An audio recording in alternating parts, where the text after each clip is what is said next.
Welcome to the Business of Family, the podcast where we explore the stories, challenges, and opportunities of family businesses. I'm your host, Tammy Buss, and I'm a family business survivor, and I'm also a family business advisor. In this show, we'll be talking with family business leaders and experts to bring you insights and inspiration so you too can survive your family business journey. Whether you're a founder, a successor, a professional, or just curious about family business, this podcast is for you. So today's guest is AnnMarie Flinn. She's the president and founder of Champion Change Agency, a dynamic consultancy dedicated to transforming personal and organizational leadership. She has over 35 years of experience spanning corporate and entrepreneurial sectors. AnnMarie has established herself as a formidable force in leadership development, coaching, and facilitation. Welcome, AnnMarie. Thanks, Tammy. And thank you very much for inviting me to this. I'm so excited to be chatting with you. Well, I'm glad you could make it. So, here we are. We're recording this the end of, 2024, and we're going into a new year. And this is a time where a lot of people make New Year's resolutions and, goals. And so just can we give a couple of tidbits on how you even start a new path? Like, what do you even start with if you're trying to make some changes for the next year? Yeah, well, I always say just cut out the date. In other words, the date of January 1st, this is the day I'm going to start from scratch and I'm going to get everything done and everything's going to be different. And that is more of what I call an all or nothing mindset. Mm-hmm. And an all or nothing mindset usually doesn't give you all, it usually gives you nothing. Because what ends up happening, it's almost like, do you ever have these, experiences or someone that you know that says, January 1st, I'm going to lose 40 pounds in 3 months. Mm-hmm. And, I actually used to work with a lot of athletes and everything. And let's just say you came to me and said that. It's like, okay, great. I can put you on an egg white diet and you're going to lose 40 pounds in 3 months. And then what? And that's when things go silent. Mm-hmm. And what's interesting is that when we go in with that type of all or nothing mindset, we don't change habits. We don't change behaviors. We get into scarcity thoughts. We are sort of in a need to, have to, should type of mentality. Mm-hmm. And this is what gets us into a lot of disappointment, or we set ourselves up for a lot of disappointment because we're not actually reflecting on what is it that is truly important to me? What are my values? What is that stake in the ground that is going to help me continue on or get very real about what it is that's truly important to me? So I think when it comes to, say, New Year's resolutions and all that type of thing, if that is a day that we want to, put as a date to start, the most important thing is to start stripping back and really thinking about getting really true to what is it that is truly important to me. And then have that as your stake in the ground, and all answers always come back to that. Mm-hmm. It's interesting. I tend to use September as my restart date. I don't know why. September Mm, just feels like it's a new time for me. And I know a yeah. lot of people make New Year's resolutions just because of the date, the time. You're coming off Christmas. You're kind of tired of everything. And you're like, okay, I'm going to start over again. But I agree with you. And I think sometimes, resolutions are more like, um, they're not really goals. They're like, oh, I wish I could, or like you said, Right. it's like not really a goal. I think goals are important. I think more than resolutions. It's a sort of a wish list, I think. Um, Yeah. but anyway, we tend to not only do that personally, but we tend to do it a lot at business. So, what, let's talk about a leadership team. Like, how would you start to refresh and renew for the new year? Because again, and again, it depends on when people's year ends are, but January is always a time to Yeah. say, okay, let's end the year and start new. So what would you do, recommendations sort of get your leadership team going? Yeah. And I think what would be really important. In fact, I just talked to a group of CEOs just last week, and we were talking about unhealthy perfectionism. And they were also feeling sort of kind of asking the same questions like, okay, how are we going to start fresh? Well, sometimes we just kind of need to step back. And again, I keep going back to really starting to understand, like, what is the mission that we are wanting to accomplish? What is the goals? What is the values? And really get true on that first. So I really think sometimes it's about how do we step back and how do we get back to what is the core of our business Mm-hmm. and start from there again. And then it's almost about, okay, what has worked really well? And what is it that we want to achieve that we haven't yet? And how do we create course correction to help ourselves see that we're moving forward in that? But I always say is like, get back to the basics, get Mm-hmm. back to the specifics of what your core mission and value is as an organization, and make sure that all your leaders are aligned to that first. Because I think in any type of business, sometimes we get so, what's the word? Like romanticized by the shiny objects, Mm-hmm. you know, Yep. by the new strategy, by the AIs, by all of these things that are happening. And we're almost forgetting what course we're supposed to be on. Mm-hmm. Mm-hmm. So I think the most important thing is get back to basics, strip out all of the fluff, and get back to basics and get really true of what, get back to aligning to what our values and mission is. Well, I guess it's the same thing from personal and a business perspective, right? As making decisions that are good and going to lasting. And it's interesting to talk about Yeah. mission, vision, and values. My new book coming out is on mission, vision, and values because I do think that everything aligns. If you have an understanding of where you're trying to go, what your mission is as a company, what your vision is, and what your core values are, I think it all comes back. It's much easier to keep those goals going and not drop off because I think the stats are quite high. I think it's only 1% of people who make resolutions actually survive the first year. Yeah. And I think it's something like 80 something percent by the end of January are gone. So Yeah. so you've gone back, you've had a meeting, you've talked about what's important to you. What else might you do? Like, is January a good time to be having these meetings with your leadership team, or should you Yeah. I be, think or any yourself? I time is a mean, Yeah, I think any time's a good time, you know. And again, it's not so much the date, it's about this can be done, like you said, you do yours in September. It's all about, again, stepping back and getting clarity on what it is that what is our core values that we really want to be focusing on. So if January is a good time because we're sort of, again, in refresh mode, that we're getting into mindset reset or whatever the case may be, then great. I don't necessarily say that it has to be that time. It's about, especially if you're wanting to see a different direction in your organization, you have a different sort of vision. That's the time to really start this work. so what are a couple of tips to help you sort of refresh and get that right mindset? So, yes, we can review their vision, mission, and values, but what if you don't have them defined? Because I know a lot of, particularly with family businesses, because we work with first to second generation, that they have them, they're just not defined.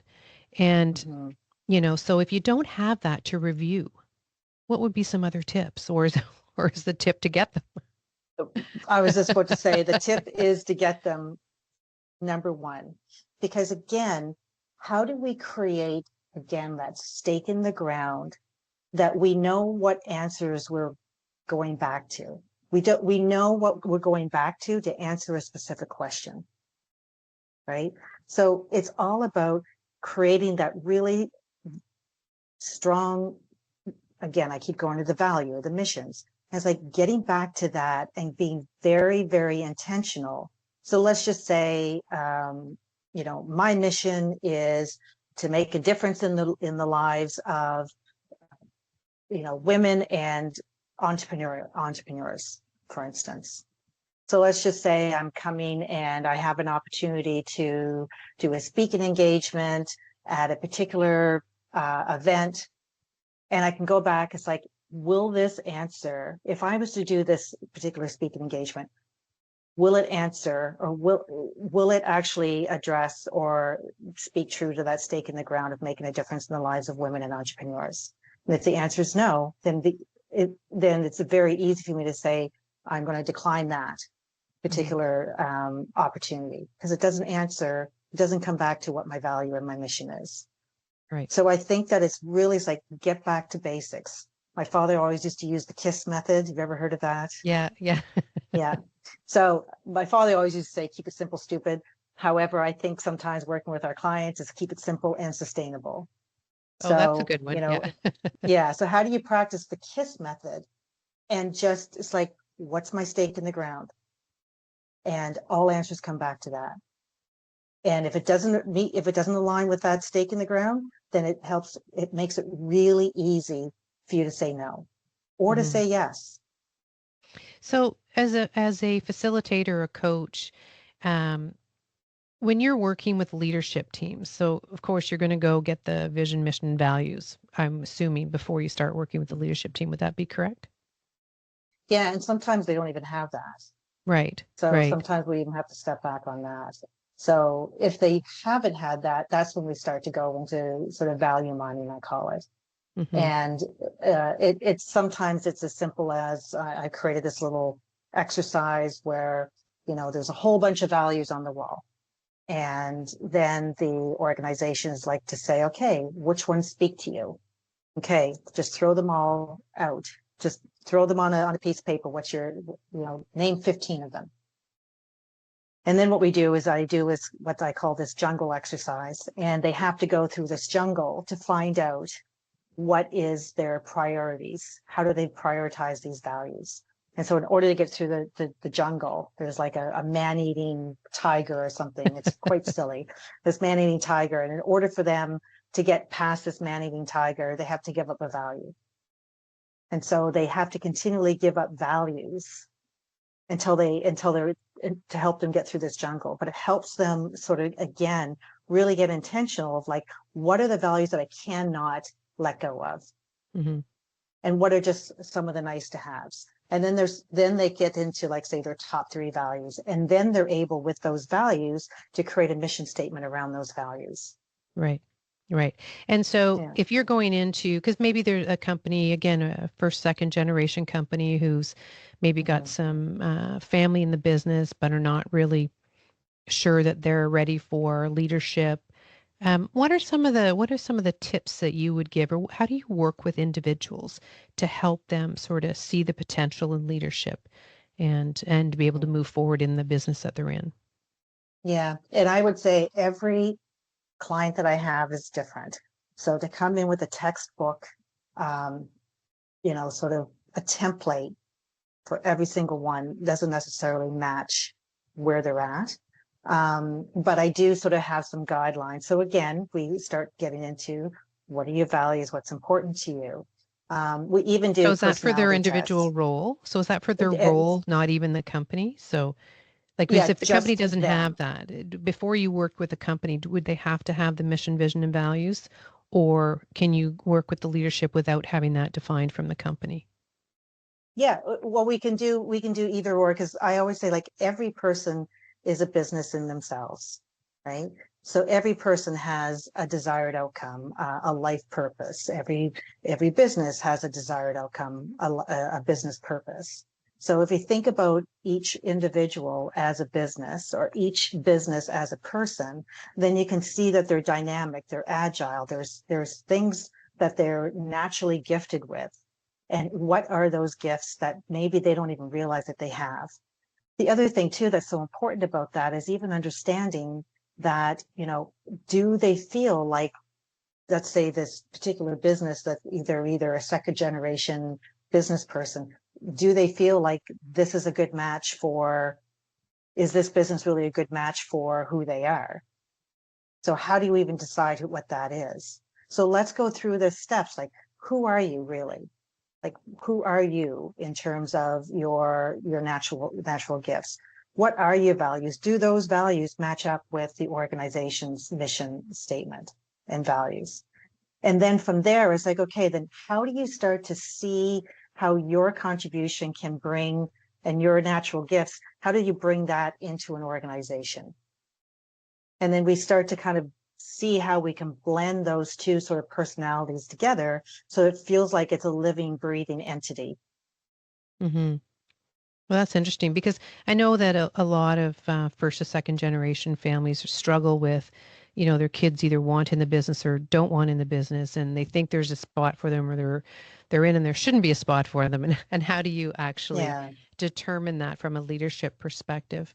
So, what is a little bit of like when you go in and you're starting to look at leadership development? Um, how do you find out if it's really not the right fit? Like, how do you tell a family that, by the way, your son or daughter is not a good fit for this company? Or Right. them, Yeah. hey, you know what? This isn't right for you. No wonder you're struggling. Yeah.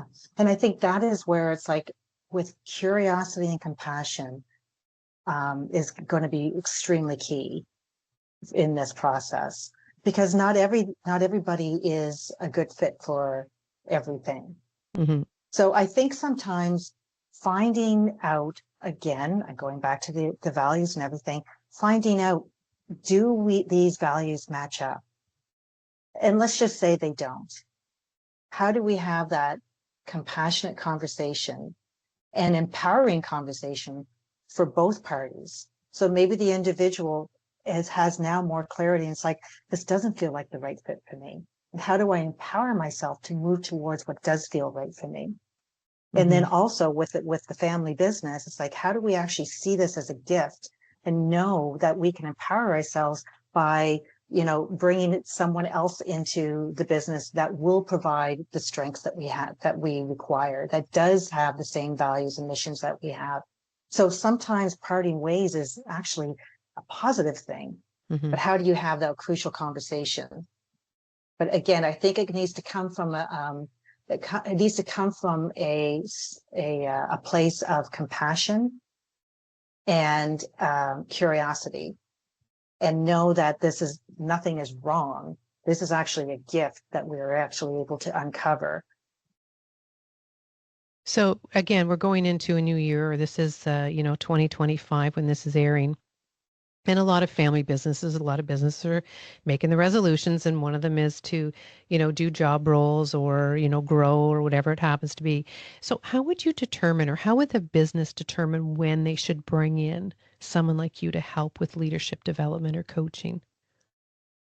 I think it comes down to, if you find that you're constantly in this vortex of discomfort and you're not making headway, you're not necessarily seeing the forest through the trees. You just feel like you're constantly spinning and spinning and spinning and not seeing any progress.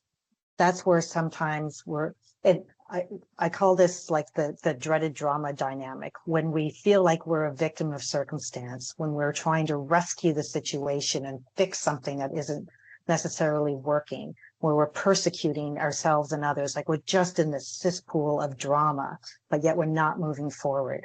That's when it's really important to have someone from the outside to come in and help you objectively uncover all of these things that are happening, and get back to basics, and then start to see each other as humans versus objects, see each other as creators, and again, get back to the values and get back to the simplicity of it to help you move forward. And sometimes you don't even realize it. Like, because I'm thinking from No. an owner's perspective, or a mom or a dad's perspective of the business, and the children in the business who may think they've got it nailed down or they don't, or vice versa. How do you have that conversation to your children and say, by the way, I'm bringing you in a coach? How do you actually, talk through that? Because I think that's kind of, a delicate situation. Say, hey, son, I love you, but I think you need a coach here because you're not doing Mm, really well. Or maybe they think they're doing well and they're not. So how do you yeah. even broach that subject? Like, how do you, because I'm sure this is very common with family-run businesses, particularly with not just their regular leadership, because I think that the situation's a little different when it's a non-family member, that there's that Mhm. detachment that you don't have to have dinner with them at the end of the day. Mhm. But when you have kids in the business, how do you even start that conversation? Yeah, and I think that's where it'd be nice if we had the answer, wouldn't it? In terms of, I was like, what's You know, this like list, if they're going to right? reach out to you, they say, "Hey, Anne-Marie, I got this, I got this situation." Like, how do you even start with that? Because most of my clients or people listening will go, "Okay, well, that's really great, but how do I even start this?" Like, okay, I Yeah, determined that yes, there's some leadership issues, and maybe my leadership's not getting along, or we need to introduce some new ones, or the families, and like, it's like, okay, great, we understand, we need it, but how do you even broach the subject to bring you in? yeah, and I think that sometimes it's like I always say, like, how do you go a little bit stealth to kind of bring someone in as an observer first, just to kind of observe the situation. And then kind of understands like what is the language that's being used, what is the sort of the dynamics that's being created, and then allow that other person to sort of perhaps bring this situation up. So that way you're sort of saving face, you're saving the relationships within the family unit, and you're bringing this outside source into the situation where they can objectively bring light to what looks like something that isn't necessarily working. So would that be in terms of maybe bringing them into a board meeting, or Yeah, a team meeting board, that's Monday mornings? You exactly. have a sales meeting, or would that be it to come in as Absolutely. observer from a regularly scheduled business meeting? It has to be organic. It has to be something that you're doing on a regular basis, because the thing is we want to see the real reals. We don't want to see something made up. We don't want to see something that, okay, someone's coming in, it's like, okay, well, I got to make sure that I dot my I's and cross my T's, if that's not reality, right? Mm. So we have to go in as a non-judgmental observer, passive observer, and watch the reality of what is the day in the life of this organization. Because if we don't see the reality, how are we ever going to be able to bring objective and constructive feedback into what feels like it's broken?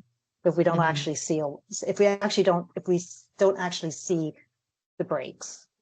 So when somebody brings you in, so say founder brings you in, family at a sales meeting or a meeting of some sort, and you bring her in, you determine that, yeah, I see some tension between these leaders, or yes, is it best to do coaching sort of in a group with everybody, or is it better to sort of single people out and say, let's do some one-on-one coaching? And how do you determine that difference? Oh, wow. Well, I think sometimes uh, I call it dancing in the moment. So, how do you dance in the moment and see what's needed at that time? And I'm going to say yes to both, because the thing is that um, I don't know if my thoughts are is that if there's an organization that is having someone like myself come in to observe the situation, there is obviously we have to create a psychologically safe space to bring feedback into that group. So I think sometimes all we could do is recommend. It's like, you know what, we can recommend that this is my observation and here are my recommendations. And we recommend X, Y, and Z. And that X, Y, and Z might include, team coaching. It would also include individual coaching. And it could potentially include as well, like how do you create change management in certain processes. But I really do think that we have to start where the organization's at. And so we can recommend all of these things. It's just at the end of the day, what will they say yes to? And what will they say if they start yes with that, just start with that first. Hmm. And then it comes times like we need to start building this know you, like you, trust you relationship. And that I call it professional intimacy. Like, how do you create that professional intimacy So you feel safe enough to be able to come and talk to an outside observer or an outside coach like myself. And if the trust right now is simply, I just need to be coached personally, great. Let's start with that. And then over time, it's like, you know what? I'd love for you to come in and do coaching with our team, and maybe just with our executive team. Great. Let's just start with that. Right. And anyway, we're near the end of our time, but maybe you can just give me a couple of seconds of what is the system? So is it, so someone has identified, you've identified that this person needs individual coaching and and they've all agreed to do that. Is this like until the issue has been resolved? Is it a sort of an ongoing relationship? How does that work for our listeners? Yeah. I've had clients that I've had for 6 months for sort of I call it a mindset reset. And I've had clients for up to 2 years. Okay, And so it's so individually. it's, it's individual. And here's what I always say too, Tammy, is that this is an evolution. This is not like a 3-month diet where you make change all of a sudden, and it's not going to happen like that. It just doesn't. Evolution happens over time. Change management happens over time. So how do we actually allow ourselves to sort of chip away and take little baby steps in some of the unconscious habits and behaviors that we have, so we can start seeing some positive change moving forward? Right. Nothing ever happens as quickly as we want, does it? Unless you're on that egg white diet for a couple of months Right. and And lose then that 40 what? pounds. And then what? Yeah. So, okay. So I always end with give me your top three. So I want your top three pieces of advice that you would give to family business or your entrepreneurs or women that you deal with Yeah. in terms of getting a new year, new mindset. Okay. 3 vital questions. Question number 1, where are you going to put your focus? Are you going to focus on the problem, or are you going to focus on the outcome? Number 2 is, how are you relating to that situation? Are you relating as a victim, or are you relating as an empowered individual? And number 3 is, what actions are you taking? In other words, are you going to go on an egg white diet and change something over 3 months? Are you going to take little baby steps and start really amping up the volume on every little itty bitty success that you make? So you can actually start seeing that over time you are making progress. I love it. That is great advice. Well, we're out of time, AnnMarie. I'm so glad that you were able to join us today. I think for the new year, new mindset, get ready, do some work internally. I love that mission, vision, values, and we harp on that all the time, and I'm glad to hear somebody else does as well. So thank you very much for taking the time to be with us today. And to the champion in you and all your listeners. Thank you. If you like this episode, subscribe to the Business of Family podcast on your favorite listening platform. You can also find BlueRoots on Facebook, Instagram, and LinkedIn. On the next show, I'll be back with another amazing guest who will inspire you with their family business insights. Until then, take care and keep it in the family. This podcast is for informational purposes only and should not be considered legal, tax, investment, or insurance advice. Before acting on any advice, please contact your personal or company advisors.